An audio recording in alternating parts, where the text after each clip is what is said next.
At 04 a.m., the barrage begins.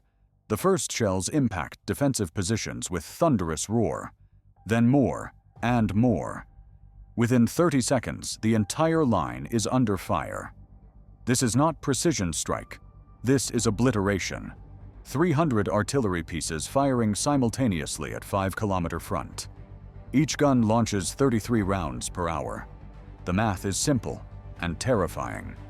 10,000 shells in 60 minutes. 167 shells every minute. Almost 3 shells per second. Continuous, relentless. The defenders huddle in bunkers as the earth shakes. Combat power shows what happens when artillery returns as king of battle. The defensive line was prepared. Engineers spent 3 months building fortifications, reinforced concrete bunkers, underground tunnels, command posts 20 feet below surface, anti-artillery countermeasures. They planned for everything, except this. The enemy brought overwhelming firepower. 300 guns, mix of self-propelled howitzers and rocket artillery. They positioned them in groups of 15. 20 separate firing positions spread across 30 miles. Each position is camouflaged, dug in, protected. The defender's counter-battery radar detects first salvo. Computers calculate firing positions. Data transmits to friendly artillery. Return fire mission prepared. But there's a problem. The enemy uses shoot and scoot tactics. Fire 30 rounds. Displace to new position. Repeat. Each battery fires for 90 seconds. Then moves. New position 2 miles away. Setup takes 3 minutes. Fire again. The defender's counter-battery fire hits empty positions. The enemy is already gone. This is the challenge. You cannot kill what you cannot find. And you cannot find what constantly moves.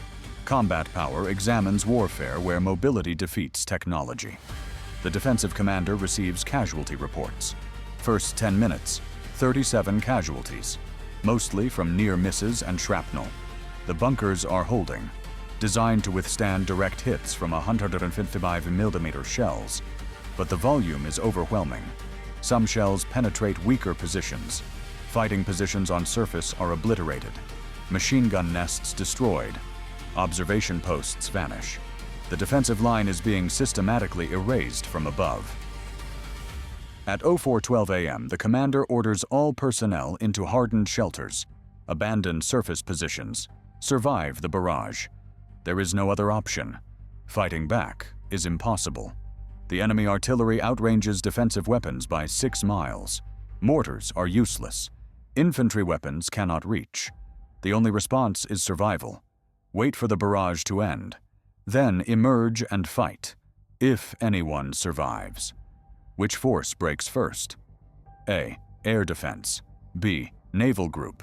C. Command network. The enemy artillery continues firing. The pattern is methodical. They grid the entire defensive sector. Each square receives 20 shells. Then they move to next square, left to right, front to back. Complete coverage. Nothing is missed.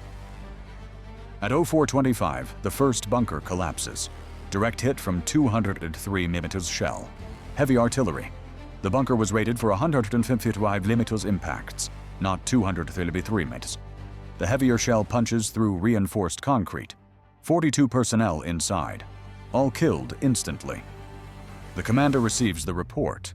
He understands what it means. The enemy has mixed calibers, not just 155mm. They have heavy guns, and they're using them. The bunkers may not hold after all. He orders deeper withdrawal. All personnel to secondary positions, 30 feet underground. Maximum protection.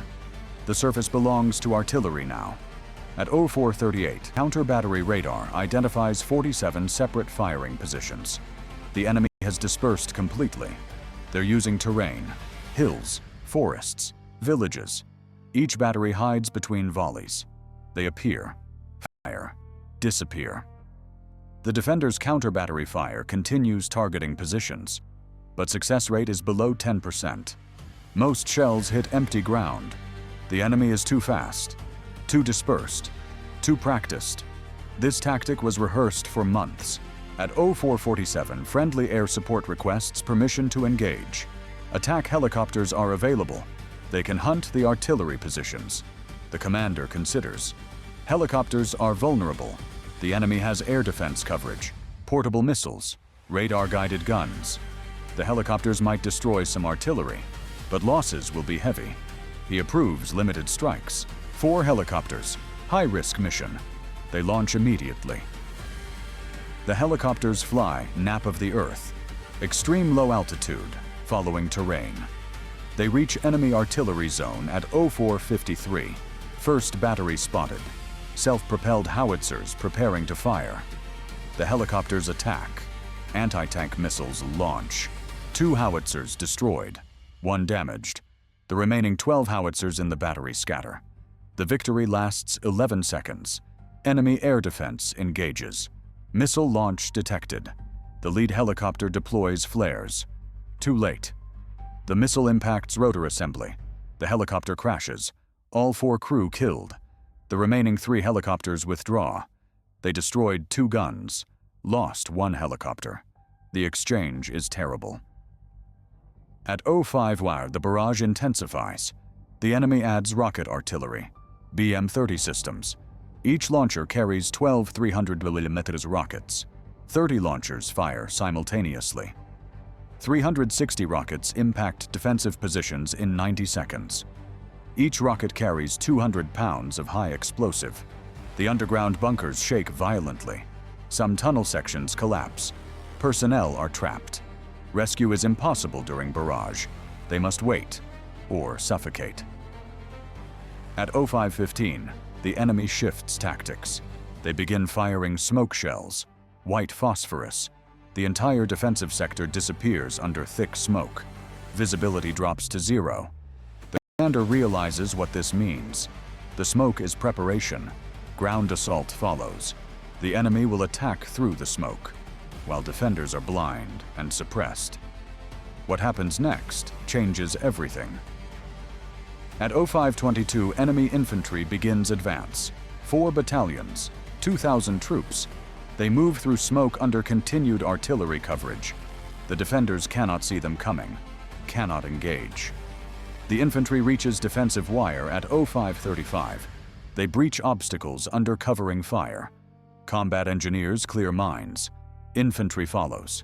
The defenders emerge from bunkers. They must fight or be overrun. The firefight begins in 0 visibility. Thermal sights help, but smoke obscures heat signatures. Both sides fire blind. Casualties mount quickly. At 0540, the artillery barrage stops. Sudden silence. The commander understands. Enemy infantry is too close. Continuing barrage risks friendly fire. This is the moment. The smoke begins clearing. Defenders can see enemy positions. They open fire with everything. Machine guns, mortars, anti-tank missiles. The enemy infantry takes heavy casualties, but they keep coming. At 0547, enemy infantry reaches first bunker line. Close combat begins. Fighting inside tunnels. Room to room. The defenders have advantage. They know the terrain. The enemy has numbers. Fresh troops. The battle grinds into brutal stalemate. Neither side can advance. At 06 Ursel, the artillery barrage resumes, but now it falls on second defensive line. The enemy is preparing next phase. They'll suppress rear positions while infantry consolidates gains in forward positions, then advance again. This is methodical warfare. Artillery prepares. Infantry assaults. Artillery shifts. Infantry advances. Repeat until breakthrough. The defender commander calls for reinforcements. 2 reserve battalions available. Distance, 12 miles. Travel time, 90 minutes. They won't arrive in time. He calls for airstrikes. Fighter bombers can engage enemy artillery, but they need targeting data. The counter-battery radar provides approximate positions. Close air support mission approved. 2 F-16s inbound. They reach target area at 0615.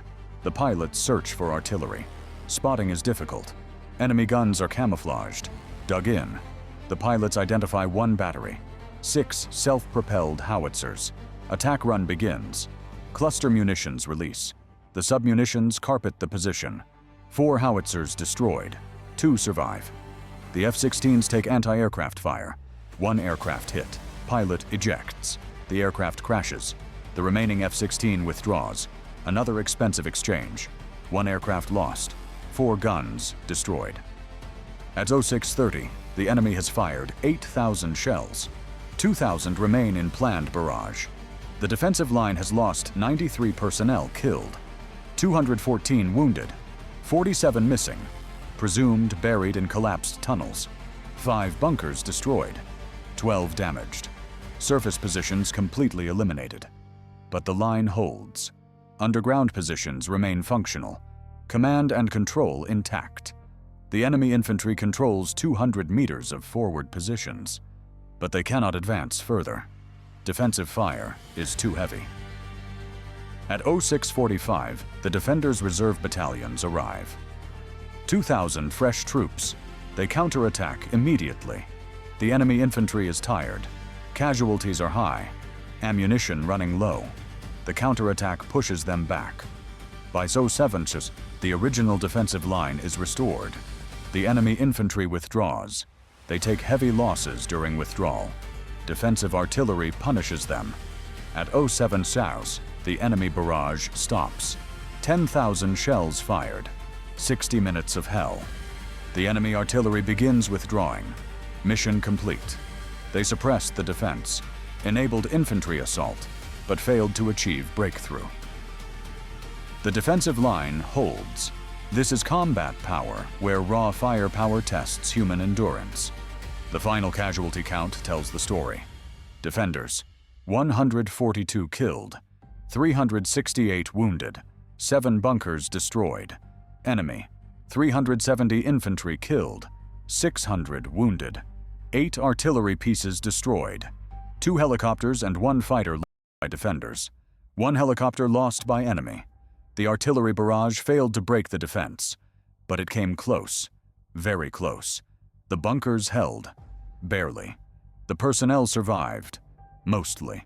The line held, just. In this scenario, defense analysts assess that mass artillery remains devastating against static defenses. Modern armies invested heavily in precision weapons, smart bombs, guided missiles, drones. But old-fashioned artillery still works, especially when used in overwhelming volume. 10,000 shells cannot be ignored, cannot be countered effectively, can only be endured. The tactical lesson is clear. Prepared defenses survive artillery saturation if construction is adequate and personnel discipline is maintained. But survival is not victory. It's simply not losing. The defenders held their line, but they were pinned, suppressed, unable to maneuver. If the enemy had more infantry available, they could have exploited. The artillery created opportunity. Infantry failed to capitalize. That saved the defense. Wargame simulations suggest artillery barrages of this intensity can suppress defenses for hours. The enemy fired 10,000 shells in 60 minutes. They could have sustained this for 3 hours. 30,000 shells total. No defense survives that. Eventually, bunkers collapse. Ammunition runs out.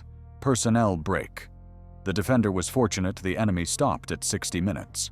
The quiz question about destroyer-interceptor capacity seems irrelevant here, but it's not. Modern warfare includes naval gunfire support. Destroyers carry 155mm guns. They can supplement land artillery. Naval gun range, 15 miles. Rate of fire, 10 rounds per minute per gun. A destroyer with 1 gun can fire 600 rounds per hour. 5 destroyers equal 3,000 rounds per hour.